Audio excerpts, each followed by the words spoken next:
Hello and welcome back to the I'm Glad You're Here podcast. I'm your host, Greg Sharp. Today's episode is Camila Ballario.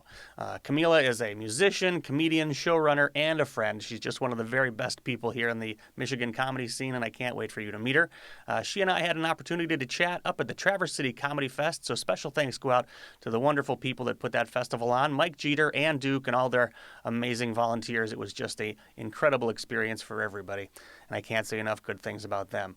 Also, special thanks to the Hotel Indigo Traverse City because I set up shop in the corner of their lobby all weekend that the festival was happening, and they didn't kick me out, and I never even asked permission. So thanks to them.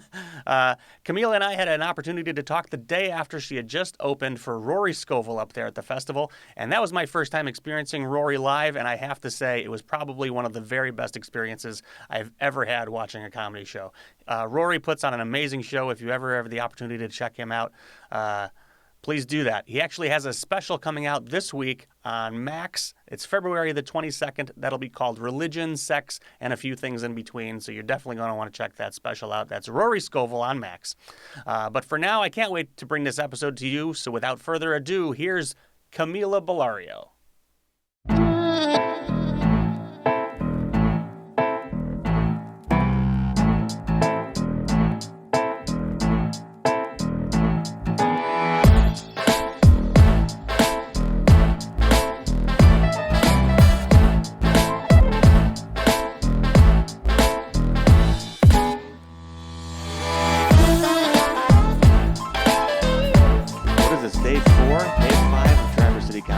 We've been here the whole weekend. Day 25. Day 25.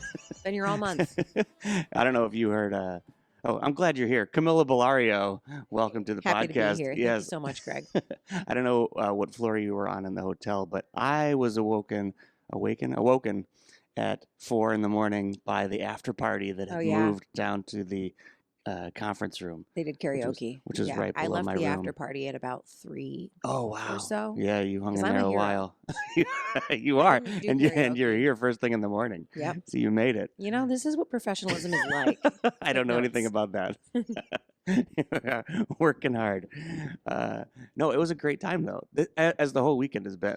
Yeah, honestly, the Michigan comedy scene is just so special that it's hard to walk away from like an opportunity to be in your pajamas around people that you've been working with for, almost a decade. So yeah, it was really fun. It does feel like that a lot. Did you feel like I do? Like there's a lot of non-Michigan comics here that are, I think they're just observing us. I think what we have in Michigan is super rare, especially just from scoping out some scenes in different cities that I've performed in.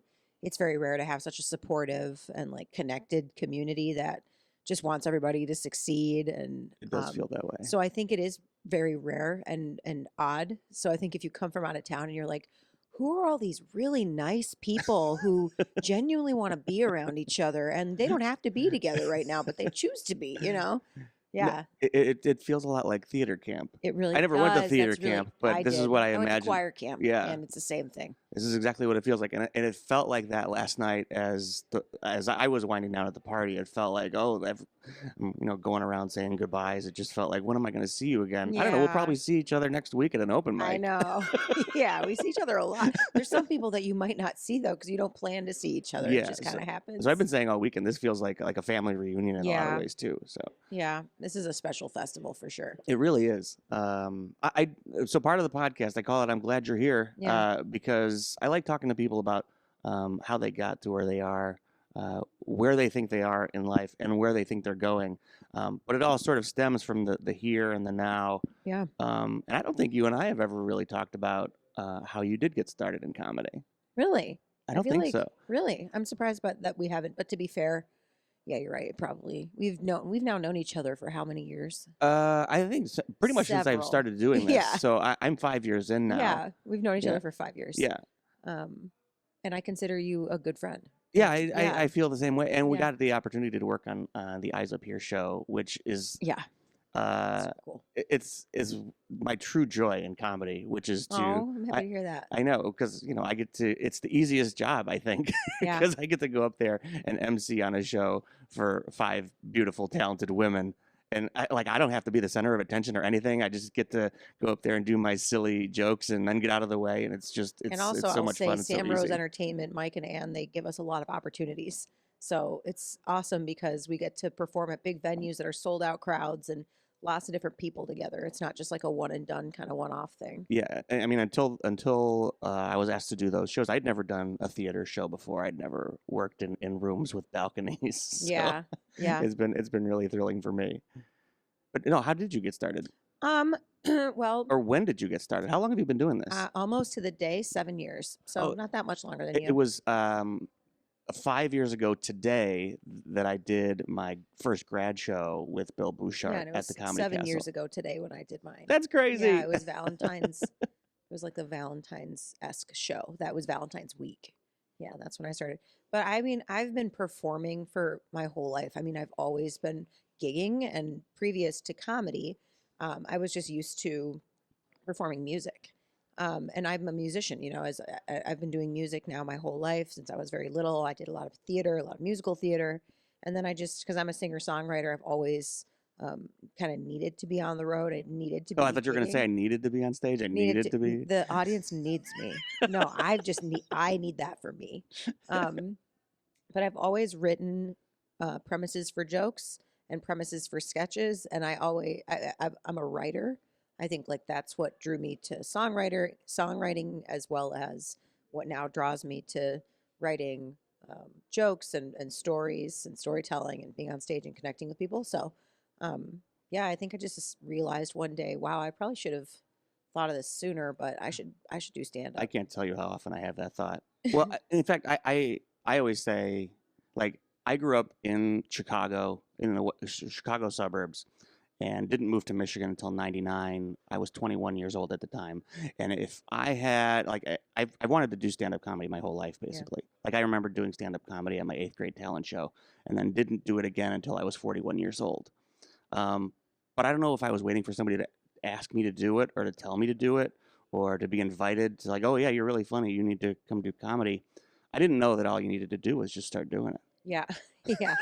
Yeah. And I try not to get into the mind trap of I should have started Right. sooner. I should be doing this. Or like even the mind trap of I should do more. I should be X, Y, and Z. It's not true. You're supposed to be doing what you're doing right now. Yeah, So yeah. it happened, and that's why we're here. So it's good. It does feel like everything sort of prepares you for wherever you are. Yeah. Everything adds up to who you are right now. Yeah, I am envious of like the late teenagers who are like, I'm gonna do stand up, who have the ability and like the support or see an opportunity to do that, because I don't think I ever saw an opportunity to do it. I was just always a big stand up fan, and I went to shows a lot to watch. Uh-huh. And then I don't think it really clicked ever until my late 20s, when I was like, what am I doing? I'm writing jokes for what? I should be doing these on stage. Yeah. So Well, I mean, you talked about just like gigging as a musician. yeah. Being on stage, having a mic in your hand that's the experience no matter what you're doing. Yeah. To get up on stage doing comedy without ever having been on stage, like those are the people I feel truly bad for. Yeah. That are just going at this completely cold. I have the same background. I've played in bands basically my Yeah. whole life. I've been on stages my whole life. So transferring over to comedy, I'm used to being the center of attention. I'm used to people looking at me, and I kind of enjoy it. So Yeah. And like I will say, when I go to big music shows and the musicians, maybe something like, I remember very vividly that I went to see Nora Jones. Everybody loves Nora Jones. She's been around for so long. She's like a Yeah. legend at this point. And I saw her at the Detroit Opera House, and she comes on stage, kind of like whimpers on stage, and sits down at her piano, says nothing, just starts playing. And she did that for 2 hours. hmm I was so disappointed because there's no like recognition of all the people who went out of their way to buy their tickets and be there. And there's no like entrance into understanding who she is. And so like as a musician, I was always the performer that like focused Uh-huh. more than not on connecting with the people that were there if they wanted to, or if someone's Yeah. listening to me, maybe I should talk between the next song and this song, like let them kind of feel like they're there and suspend reality for a second. Uh-huh. And so I think that's kind of like, my friends will tell me, well, yeah, but you didn't do stand up, but you always did stand up. You talked a lot on stage anyway, like that. It was kind of your style of performance. Right. Well, I think that gets to the part of comedy which I think most, not I wouldn't say most. There's a lot of comedians that do what we do, that look at emceeing as being beneath them, as being something that they no longer like. Yeah. I've graduated past that. Emceeing isn't for me. Yeah. I'm born to be the headliner. Yeah. But emceeing is the skill that you develop early in comedy that carries through all the way. That includes all those things like engaging the audience Yeah. and sort of like dropping that veil between me and you Yeah. that lets us all experience this together. Yeah. Well, it's that it's that like mindset that like everything is a means to an end, and people want to get to prove that they're at the next level, that they have this amount of time now. I can do long. I can stretch it. I can be on stage for longer, and therefore I deserve not to be a host. But then I always I counter that by saying, well, why are you doing comedy? Like, don't you just want to go up there and tell jokes? Who cares? Yeah. So yeah, I think that's a trap. I think you can get into if you get into that mindset. Especially most people who are doing comedy around us. It's like doesn't matter who you are. If you're a headliner, you're still starting out. Like you should Yeah. still be willing to do anything within your means. So I always think that every show is just preparation for the next show, and it doesn't matter how big the show is. So like you could be at some bar show or at Carnegie Hall. You're still like, as comedians, we're still writing in our minds. We're still going to listen to our set that night and go back and think, what can I do better for the next show? yeah. Yeah, well, it's all about like continuing the practice too. So, having meaning behind every Yeah. opportunity you get up there instead of just wasting and like phoning it in every time, just getting there for no reason. Like going through the motions is Mhm. also something to steer away from. So this is 7 years to the day, you said. Yeah. Was that your first Yeah. time I'm doing looking at the comedy? Was date, that I'm your like, grad show? Was the first time? Yeah, it was a grad show for Bill Bouchart's comedy class at the Castle, which, and I think like some people like to start out by going to an open mic. I didn't understand the layout Uh-huh. of the Michigan comedy scene. Yeah. So, I mean, there was no way I was like, what am I going to start doing? Going to a bar late at night? Like, that's not what I would do. I think I was in my late 20s at this point, like single girl. I'm not going to like drive into Detroit and just go to an open mic. I didn't understand joke structure. I didn't understand, I didn't even understand like, what do? You go there early, you leave late, you talk to them ahead of time. Like, how do you do it? So yeah, like getting my grounding, understanding the bare bone rules of the game, gave me the springboard that I needed to just like go out and figure it out from there. I'm the same way. I sort of have to have that underneath me to where I know at least what's going on, so I don't feel like a stranger in a strange Yeah. land. I stalked the Michigan comedy scene for a couple of months before I ever did an open mic. Oh, you did? So I felt like I knew at least a few of the comedians. I didn't know them personally, but I had watched them for a little while, so I sort of like knew like, okay, well, who are the ones that we should be watching? I remember watching Pat Sievert at one of the very first open mics I went to in Ann Arbor, thinking, oh, okay, so that's kind of what we all are aspiring to be here, because he's truly talented in a way that is completely and unique hardworking. and Yeah. hardworking. And he's been getting a lot of recognition this weekend, which is so thrilling for me to watch. Mhm. But yeah, like the first time I ever had the guts to go up, I didn't know what to do, but I found somebody to. My first one was at the Blind Pig in Ann Arbor. Oh, cool. That's a good one. Yeah. And now I get to perform there all the time, which is really Yeah. fun. So it sort of feels like the first time. Do you remember the first show? First of all, did you play guitar during your first show? Do you remember that? Yes, I did. Yes, I did.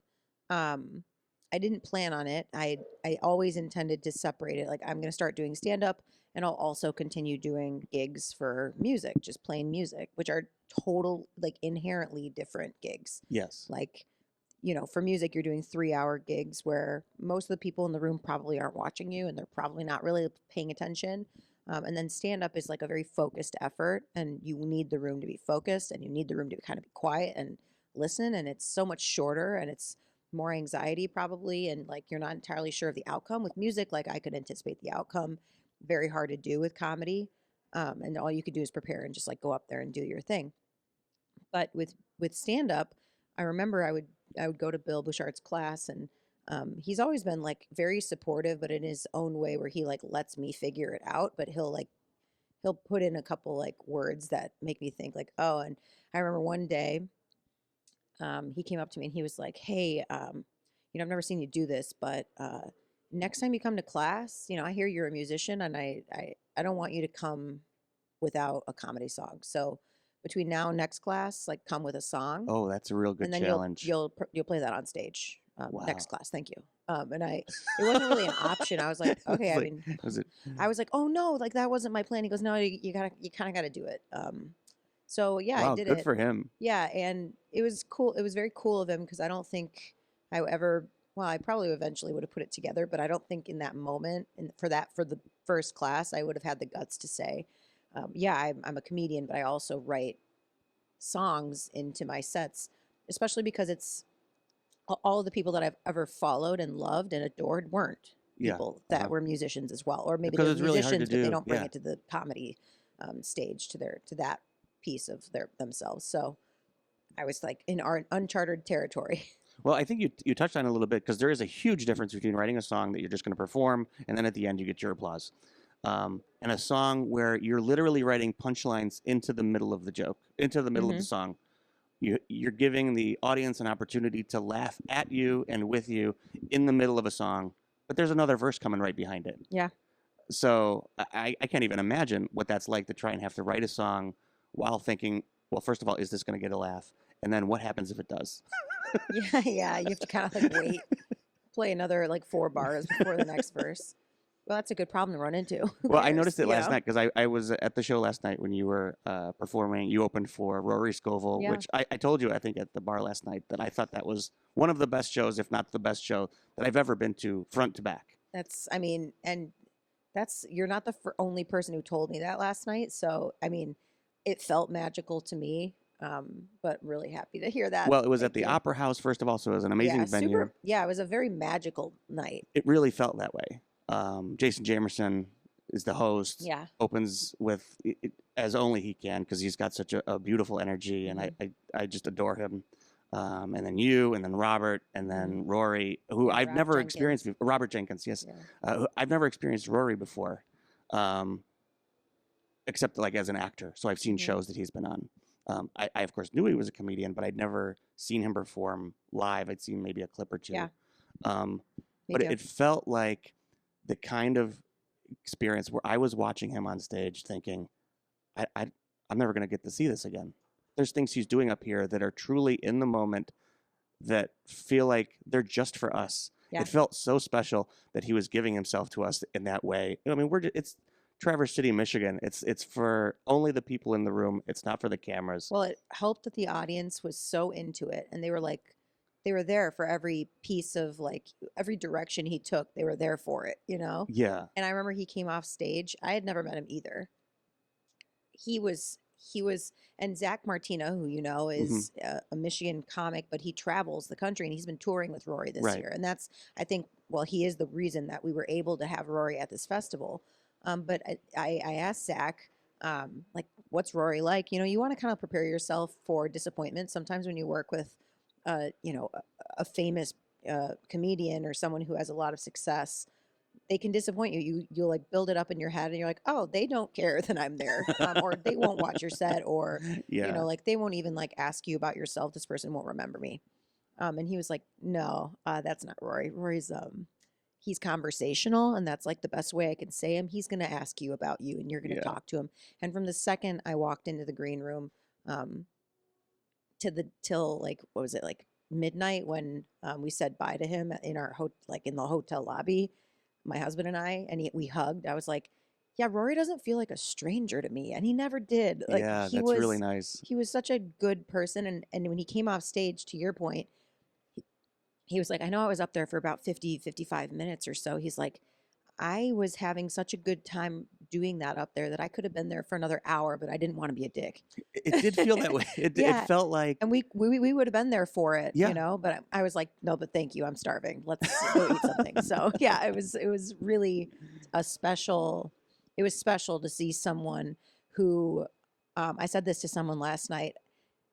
um, like over the years, he's been doing it for so long. He's done so many shows. He recorded what he did last night. Like about half of it was in his special that's being released February 22nd on Max. Yeah.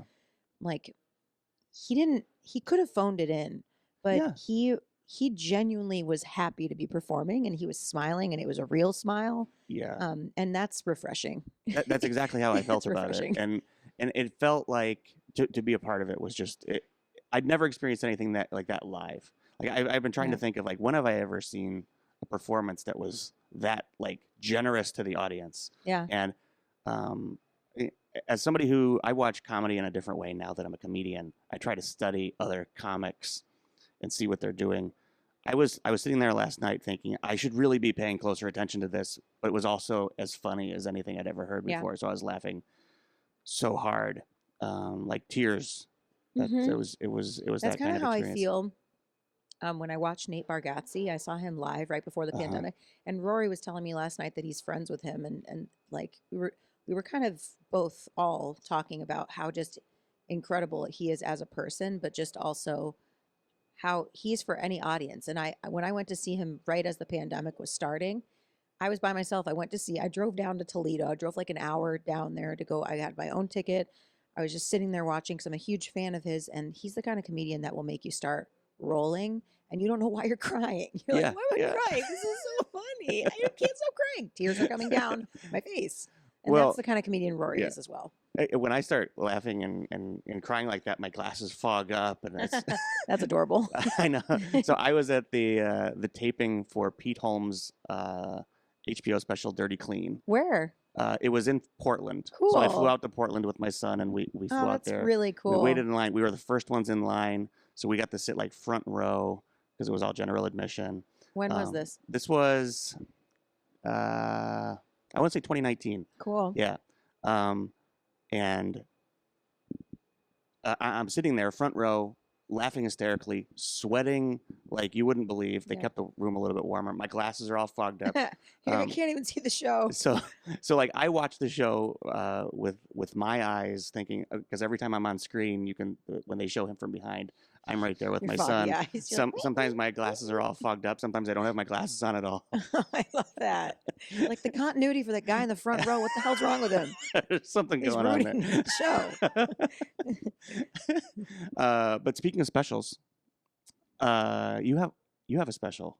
I coming. do. You do have a special, Oh my and I God. was very fortunate to be at one of the tapings of it, and it was again just a beautiful experience because the room was amazing, Thank you. and Tim Finkel, our dear friend, set the stage beautifully. It was a wonderful night. I appreciated you coming out to support more than you know, as you know. Yeah. I've told you that. But yeah, I was gosh, this is why I really need so much has happened over the last year. Not only did I accomplish something that I've been working hard to do for years now, which is record and perform and get people to come to the taping of my special. But obviously then I also got married and I also got pregnant and we're having Yeah, a baby. there's and a all lot the good going on. stuff that's happening. So like So you're releasing 2 the specials fact, this year. yeah, yeah, that's so funny.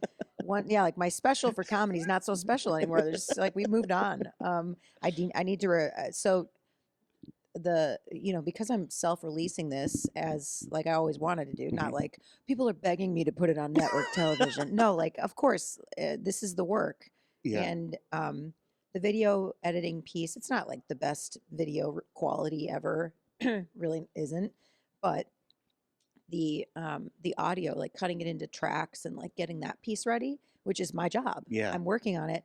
And then Nate Armbruster, who was my sound engineer, is going to work on it to like get it, mixed and mastered and get that move forward.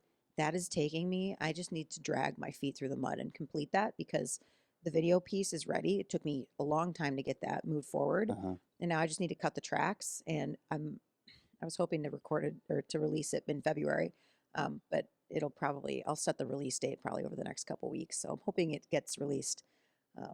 Obviously before my child comes, but that has to happen. Otherwise, what is this, an old archaic, like this has nothing to do with who Yeah. she is anymore. So do you have a name picked out? Not Yeah. for the baby, for the special. Yeah, that's a good yeah, the special is called Real Love. I'm very looking forward to it. And Thank you. it was recorded in Detroit. Yeah, so a gem of the Detroit musical scene in the basement of Music Hall, which is an insane, iconic, legendary venue, is Aretha's Jazz Cafe, which is a cozy jazz cafe. But really, when you walk in, you're like, this place is perfect for stand up. And I think Kevin It's Hart did so Heart of the cool. City down there. So like and they used to have a comedy night there regularly, but I had never been to it. I was very lucky to get connected with them through the TEDx community because I did a TED talk, as you know, Hmm. like a few Hmm. years ago here in Detroit. And the guy that runs that put me in touch with, because he did a TED in Music Hall, and he was like, "Hey, talk to this guy. He rents out that space." And um, I had found Aretha's Jazz Cafe. I'm like, "Do you have any connections with that guy?" Since it's in the same building, and he was like, "Yeah, you should talk to him." So then, long story short, I was able to record my special there and had 2 back-to-back tapings. All of them were sold out, and Yeah. everybody, yeah, it was a very cool special night that I'll never forget. Well, it was a really cool room because the lighting was just perfect. It Yep, was like a really cool, cozy. nice little vibe, really ornate Hmm. and just beautiful, and it really did set the stage for really the whole tone of the show, Yep. which I obviously, want to do a yeah, special upstairs next time. yeah, That's if I can get that to happen, then I'm making. I don't know about next time, maybe yeah. 2 Yeah. specials from now, but yeah, I want Well, that to I'm happen. the kind of person who I've been planning everything, as long as I can remember. I've known what I wanted my album to be called, and eventually I will have that. And it's What is actually, it? if I might have to edit it out if I decide I don't want to share it yet. But I've always wanted to call my first album self-titled debut album. Okay, love that. Yeah, just because it's a little bit self-referential and meta. But also Mhm. my very favorite album by my very favorite band is the Blue Album by Weezer, which Okay, is of love course their that. I love self-titled Weezer. debut Yeah, album. So I was just um, gonna say, I was like, I think I've heard that before. yeah, because it's very often referred to as like Hmm. whoever, because what I think a lot of bands just can't think of what to name their first album, so they just name it after themselves. Yeah. Um, so I've been doing a bit lately about Weezer, about going to a Weezer show. So it'll all tie in together. I even have Love that. the album art all planned out, and it's on my vision board to do an album recording either this year. I'd like to do it this year, and I don't know where or when, but going to your recording has really started like turning the wheels as to how I want to do it and where I want to do it. Love that. Yeah, but I want to have the artifact. I want to have the record of what I've been working on for the last 5 years, but also use that as a way to sort of spur me on to write some new stuff. Yeah, I know. After the special was taped, um, I mean, I still had a bunch of gigs that I wanted to keep running it at, and I was, Hmm. it's my first experience recording a special. I've been working on this material though for a few years, to get it to the point where I'm ready to record it in a full hour and cut it Hmm. down to about 45 minutes. And um, I still wanted to keep doing it. I was like done with the jokes, but I also I'm still so connected to them. But it's been really nice, and it's taken me probably the 6 months or 8 months since then to write a new half hour and to like Hmm. start adding that in. Hmm. Well, and I don't know if you look at it like this, but I guess in our industry these days, to have a special, it serves so many different purposes. First of all, you're trying to reach out to new fans that haven't seen you yet. Yeah. But I think a lot of people also use it as like a booking tool so that you can have this to show as like this is one of your credits. But Yeah. as far as like I know a lot of people are worried about putting content out online because then it feels like it's burned and you can't really do it anymore. I don't think I ascribe to that at all No. because like I think about your act, like there's going to be people that will watch your special and then want to come see you perform and hope that you do the song about your boobs. Yeah. Right. Yeah. So- Yeah. We talked about this the other day here on a panel at the comedy festival about the notion of like, are you afraid people will steal your jokes if you put them out? This is probably part of the reason why there's so much crowd work happening on social media in particular, which which is cool. Like if you can get yourself a clip of saying something funny in the moment, but that's not stand up, right? You don't plan for that. You don't write for that. yeah. You just like off the cuff and you Hmm. said something and had a cool moment and like, yeah, put that online. That's fun. That's interesting. But how often does that actually happen? I think sometimes you see crowd work and I'm like, what the hell am I watching? I do not care about this moment. Can I hear a joke? Like what's happening? Well, I think Gary Gulman has a really wonderful bit about crowd work in his new special, where he talks about how all of those people there were so excited to spend all that money to hear about what the person in the front row does for a living. Yeah, oh my God, talk about good writer. He's best of the best. Yeah, he's spot on with that. I do I release jokes. I don't release crowd work. Maybe sometimes I do, but it's not. I don't know. I just feel like the crowd work's not it's I don't enjoy the act of like putting that together as a little reel.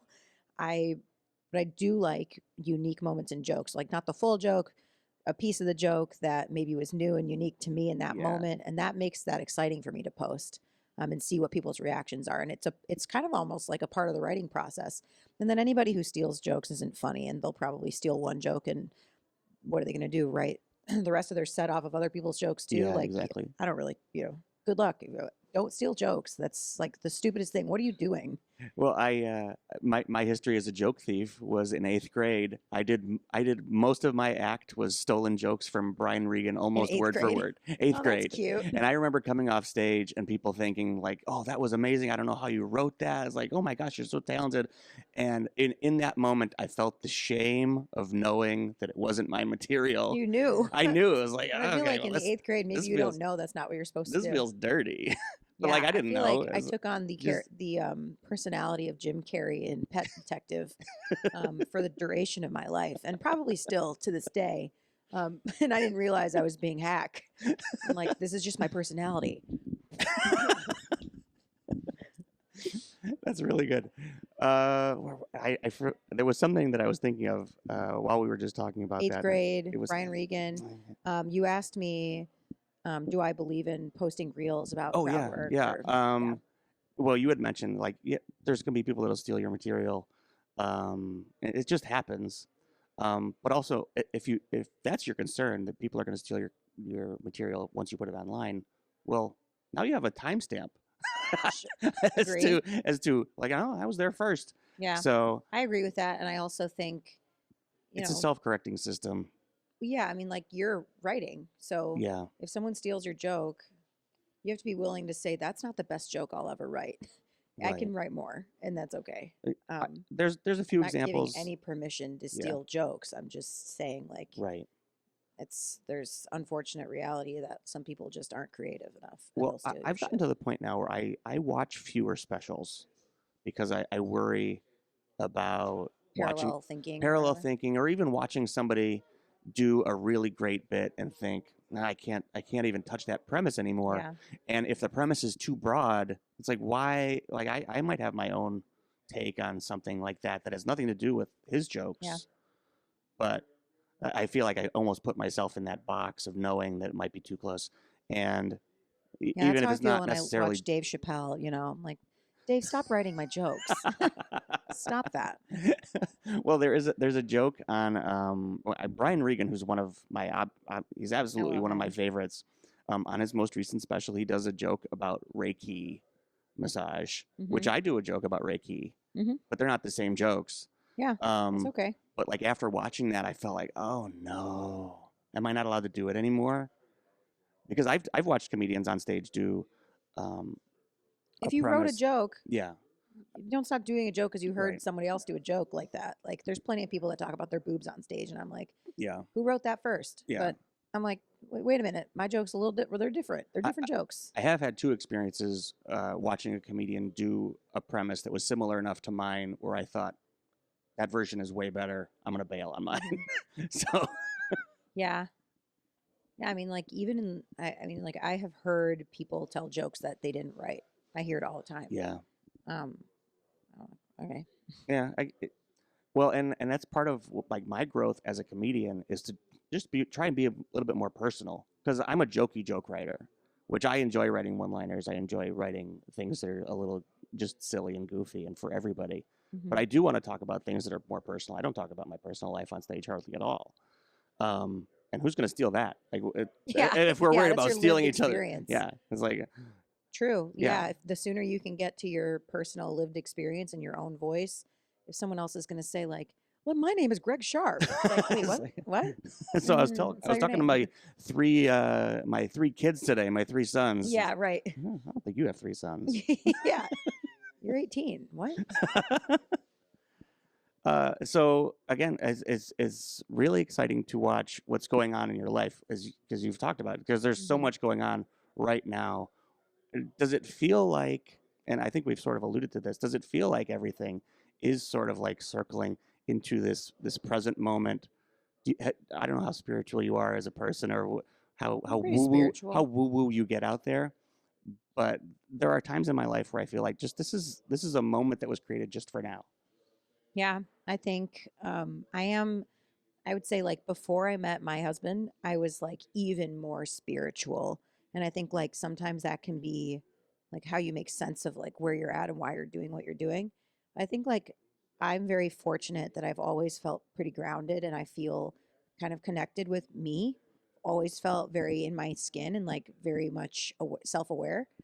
And yeah, I think like um everything is happening as it should be right now. And it always kind of has been, but I Uh-huh. think like sometimes you refuse to accept that reality. But yeah, like it's so crazy, especially now that I'm on the precipice of becoming a mom in 4 months. And it's like this part of my future that I cannot visualize. I've always been, I don't do like long term goal setting with comedy.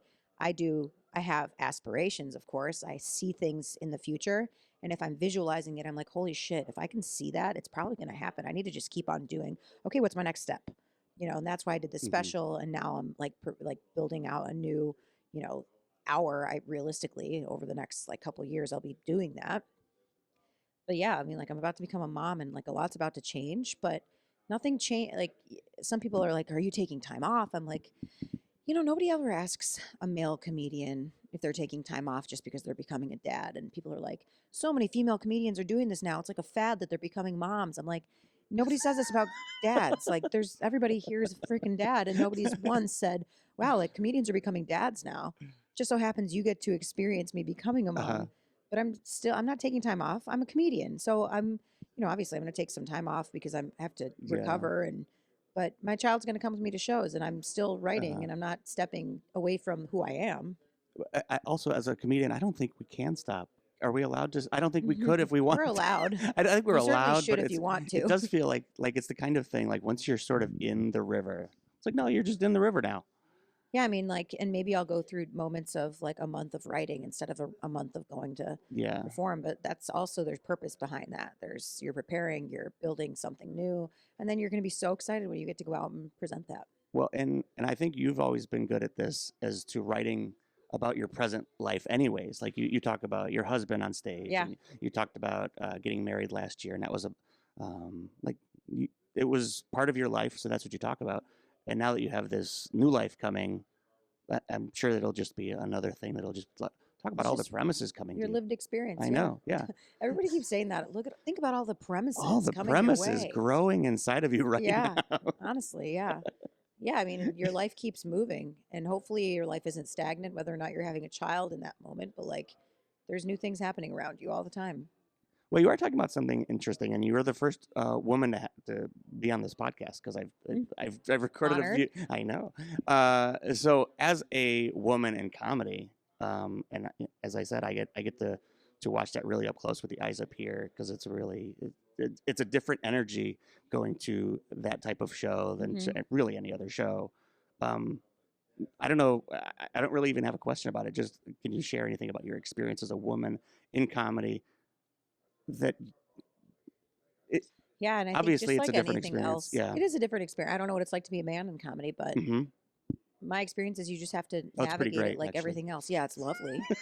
Um, Now that I've started producing and booking shows for Don't Tell Comedy here hmm in the Detroit area, my friend Johanna and I have been producing those for a little over a year now.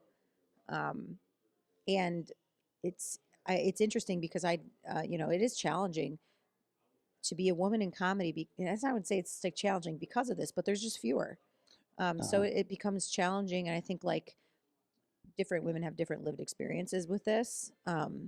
I have found our community to be nothing but supportive. And sometimes when people try to put you into a corner and try to say like, we have to get another female onto this show, it's, yeah, I agree. There's probably should be a diversity of voices on the show, but you know, women are not numbers, and they're just comedians, and you should be putting the best comedians for the show based on style and work. But yeah, I mean, I think that we have, I've personally had a very supportive experience, especially in the Michigan comedy scene, that's enabled me to continue growing as a performer. I haven't had a lot of experiences. I have, obviously, everybody has some, but I haven't had a lot of experiences where I felt like uncomfortable or anything like that. Being, you know, the only woman on a show X, Y, and Z times, because it happens a million times over. But I do feel like having female voices and like having more female headliners in particular, which I think is a very, it's like a, I wouldn't say a dying breed, it's a growing breed in Michigan. There aren't a lot of female headliners, and it's hard sometimes to book shows because you have to pick from female features and hosts, and then there's, you know, there's some that are becoming headliners, and you just kind of want more. You're like, we need more. We need more. That was kind of always my experience as a booker. Also, I'm not booking shows right now. Yeah. But when booking shows, you're trying to book. I was booking like 7 to 10 comics on a night. Yeah. You always want that to be a diverse lineup. Which has to be super hard. It is, but I was always sort of thinking like, how do you make this a diverse lineup? And I was thinking of things, you know, beyond, you know, the obvious, like, you know, have enough men, have enough women, have enough representation for, you know, across the board. Yeah. I was also thinking about like, oh, we can't have too many one-liner comics. We can't have 2 guitar playing comics on the same show. How many white men are we going to have on this show? Yeah. How many white men? How Yeah. many? Because it's not just one. Right. It's a few. But there's a lot of things to think about. So diversity looks like a lot of different things. Yeah. Yeah. Diversity of thought. Yeah. Yeah. So I was just trying to get as many different voices out there as you can, but still make a good show, because that's really you just want more. You just want more talented comics, and it doesn't really matter where they're coming from. Yeah. Because that gives you more options. Yeah. Yeah. It's a really beautiful thing getting to book a show. What is that? How has that experience been, booking the Don't Tell show? And first of all, I don't know if anybody listening or watching doesn't know what a Don't Tell show is. Don't Tell shows, if you don't know who they are, I mean, if you're a comedian and you don't know what Don't Tell comedy is, then you're probably not on in social media, because it's all over the place. Well, I'm hoping that this reaches actually beyond just comedians. Oh, really? That's hilarious. I know. Good luck. I know. Good luck with that. Just good luck getting more than 60 viewers. Yeah. Okay, Greg. I know. Hey, I man, love a your guy can goals. dream. Is that on your vision board? I'm sure my mom is watching. No, I love it. So Don't Tell Comedy. That's right. For Greg's mom, Don't Tell Comedy is a very successful production that started in LA, has spread and has spread to all the major cities in the United States. They're secret comedy shows, and so there's, you know, LA has a huge chapter, but it's all over California, New York, you know, all the big cities, Chicago, Detroit. We started doing it in Detroit about a year and a half ago. And they're private, it's a private company that hosts secret shows. You find different locations for every show. They sell out every time, and it's a secret lineup and a secret location. So every time someone buys a ticket to it, they don't find out where they're going or who they're seeing until the day of, and it's kind of cool. It makes it almost like a speakeasy vibe. Yeah, it's really special. And as a producer, I get the, you know, unique challenge to find new venues and to like, you know, collaborate and partner with the people who own these businesses and like bring Detroit crowds into cool, unique venues that maybe they didn't know about, and like hopefully bring business to some local gems that otherwise wouldn't have had this visibility. So we have a ton of fun with it. It's I wouldn't say like it's not a submission show. It's not an open mic. It's really designed to be for comedians that are at least features, and a lot of them of which are headliners. And so often we'll bring in headliners that are performing in local clubs that weekend to drop in and really make it a special and exciting and top level comedy show. Well, I think as an entry point to somebody who isn't into comedy, it's a really interesting. I just lost my voice there a second. It's a really interesting concept, because I think a lot of people who aren't necessarily comedy fans but do like whoever the big name is of the day. So if you there's a lot of people coming into comedy right now Yeah. because of Matt Rife, for Mhm. better or for worse. But that's their entry point into comedy. And for them to think, I don't know, I've never been to a comedy show before, especially one that doesn't have a name on the poster that I might know. I think this is a really interesting way of showcasing, well, especially here in Michigan, the talent that you don't know their names yet, but you probably should. Yeah, And it and doesn't he's really matter if their name's on the poster. yeah, and the show also builds its own notoriety. It's like, wow, these shows are top level. You don't get to find out who you're seeing, but oftentimes you're seeing like a lot of really good Right. comedians. And so it's like a reputation that's been built, certainly in Detroit, but across the country. Don't Tell is not just a show now, but they're producing specials and getting a lot of notoriety that way, and producing specials for a lot of, very well known comedians that are nationally touring headliners. Yeah. So Yeah. it's really cool to be just a little piece of that. It's really exciting because, as you said, you have one in Detroit. There's one in Lansing now. Ann There's Arbor. Ann Arbor. I Grand think there's Rapids has Grand one. Rapids. There's one in and Lansing now? I think there's one in Lansing. Interesting. Um, in fact, yes, I know there is. But like Columbus, and we're so fortunate in Cleveland Michigan. and Yeah, Columbus, there's a lot of driving. yeah. We're so potential. fortunate in Michigan, especially where we're from in the southern part of Michigan. We're 4 hours from so many big cities that as we start booking more shows, we have so many more opportunities at good cities with good clubs. Yeah. Within a short driving distance. Yeah, we're super lucky. We were talking about this last night. Michigan's a really great underrated scene where you can really build out it's not like New York where you do 5 shows a night. I was talking to a New York comic last night that came to the festival, and he was like, honestly, just like I feel like people who just do 5 shows a night are just doing it to tell you they did 5 shows. Like there's no way they're getting better by doing 60 Yeah. shows a week. Good for you, dude. You Uh-huh. got less sleep and you probably wrote less. Like, Right. and I think it works for different people in different ways, like grind however you like. But in Michigan, you can realistically do two mics, maybe 3 mics in a night here and there through the week, and do some good showcases and get some good paid work, and build yourself as a comedian. I mean, like that's all I've been doing for 7 years, and it's worked out if you can plan and be very organized about it. Well, it is interesting to watch that because we've both known comics from Michigan who have decided to head to one of the coasts because that was their path. They just have, for whatever reason, they see that as to be the kind of comedian they want to be. They have to go either to New York or LA or one of those big scenes. But I think it is, for me personally, the kind of career that I'm trying to build. I'm not trying to be a celebrity. I'd like to be famous enough to where I can get booked in 40 clubs a year. That's sort of my goal and has been from the beginning. But I have no aspirations to have anybody know my name beyond the clubs that I'm at. But that's my path. Yeah. But in the state of Michigan, it feels like it's a really good opportunity to build that sort of career. And we've seen a couple of people here do it. Yeah, for sure. If you seek, you will find. And there's a lot of comedians that have been doing it for 20 years in Michigan that you don't realize are just out there doing clubs every weekend. Mhm. That's their full-time job, and that's what they've been doing. And they have families, and they've been doing it now for 20 years, and they're super content doing that. I think of people like Dave Dyer, who Andy I love Beningo. him. Yeah, Andy Beningo. Andy's exactly who I was thinking of just now. It's like you wouldn't he was here at the festival last year. So I was I know I kinda missed him surprised. this year. Yeah, I missed him too. Yeah, I mean that's who he is. That's what he does. He goes out and he does clubs every weekend. Uh-huh. Yeah, clubs and cruise ships, which is not a life that I would I get dislike. too seasick. I get seasick looking at a boat on water, and I'm on land. That's just not the life for me, unfortunately, because I think it would be like a really awesome experience, but not my lifestyle, I guess. Well, I don't know how I would feel like beyond week 2. So some of those tours are a little I don't know long. how I'd feel hour 2. Honestly, I get so, even if they say it's a big boat, you're not gonna feel it. You'll I'm be like, fine. I Like, see no, waves outside my window, I'm gonna vomit. Like Yeah. I'm not able to be normal on Yeah. a boat. And I can't imagine the accommodations for the entertainment are superb. No, you're like below Probably, deck. yeah, below deck, maybe not even a window. Yeah. Honestly, no thanks.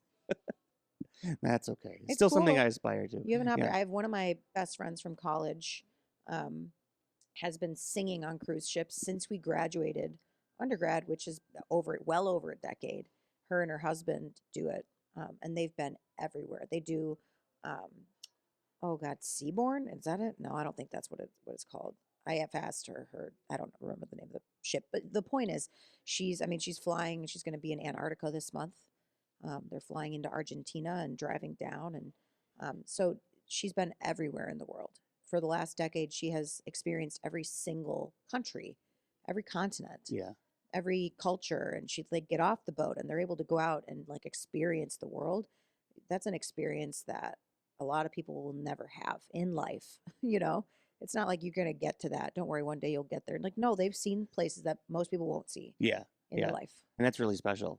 So it is a cool lifestyle, just not a lifestyle that I've ever been able to. It's not feasible for me. I do like traveling. I like the idea of traveling, and it doesn't even necessarily have to be someplace exotic. Yeah. Because I like living out of a suitcase, and I like hotels, and there's just something about that life that has always appealed to me. So the idea of working 40 weekends in a different city every year, whether it's Tulsa or wherever. Reno, yeah, and all of them, I can't wait. It's sort Love of that what for you. yeah, it's what I'm working towards. I love like the hotels that are next to other buildings, so where you're like not even looking out towards anything particularly good to look at. You're just looking at other people You working. love that? I do. I'm maybe it's my voyeuristic nature, but I like the idea of watching like an office building or just to watch people shuffling around. Yeah. I don't Long know. term? You like that long term? I don't. Yeah, I do. I mean, I'm not judging you at all. I think that's wow. I think that sounds cool. Well, no, I was very blessed with this view this I think week. looking out into like a city, like seeing a cityscape is cool. Seeing water is pretty cool. I've just been. It's always been something that I've been on the road quite a bit, and like not just for comedy, but in professional life, I do sales. So I used to be a road dog. Through my 20s, I was a road dog, and I was just on the road a lot. And it's very awesome to be on the road, but it can be really exhausting. Oh, yeah. But I think like being on the road for comedy, I think sometimes can be very like draining for a lot of comedians. But finding the way you do it, I know Kate Brindle. She just posted a story like a month ago that I was blown away. She takes a griddle with her to hotel rooms and cooks herself pancakes in the morning in the bathroom. And I'm like, yeah, that's a cheat code. She's at home. She's fine. That's really great. I know. I was like, whoa. I messaged her. I'm like, what the hell are you doing? Are you doing it in your hotel room? She's like, yeah. As ridiculous as that might sound to some, it's not even remotely as ridiculous as what Matt Kahn has been doing. He's just a cottage cheese He's bro. just bringing cottage cheese around wherever he goes. He's a lunch pail guy. Me and Matt Kahn did a show. It was like a corporate event and they had all the food in the world. He goes, no, I brought my own food. And he breaks out the cottage cheese, like actual bin. The tub. And yeah, the tub. And he puts a bunch of stuff in it. And I like cottage cheese, so I'm on board with that. But I was like, you're embarrassing me. Can you leave your lunch pail? Your lunch pail, which is a Kroger grocery bag. People are watching, Matt. Well, I love so many of the people here in Michigan comedy. Matt is obviously one of them. But I'm so thrilled to have been able to build this friendship with you because we get to work together so often. I love Matt. Where can people who've been watching this episode or listening to this episode, where can they find you online? They can find me. Mostly I'm active on Instagram, which I also then by nature go to TikTok, but I'm mostly on Instagram. You can find me on Facebook, on Instagram, on YouTube, on Spotify, on Apple Music. I'm about to release my new special onto YouTube. So once that release date gets released, I'll put it there. But yeah, follow me on Instagram, and that's when you're going to get the newest up-to-date happenings. I'll try to include all of those links. I also have a website. Yeah, so CamilaBallario.com. It's all my name. Yep. I'll include all of those links in the show notes, of course. Thank you. We end all of the episodes. The name of the show is I'm Glad You're Here. So I try to end each episode with my guest. You can look into the camera. You can say it however you'd want. You can use a voice. You can be as silly as you want with it. But I'm glad you're here, Camila. I'm glad you're here. I'm glad you're here.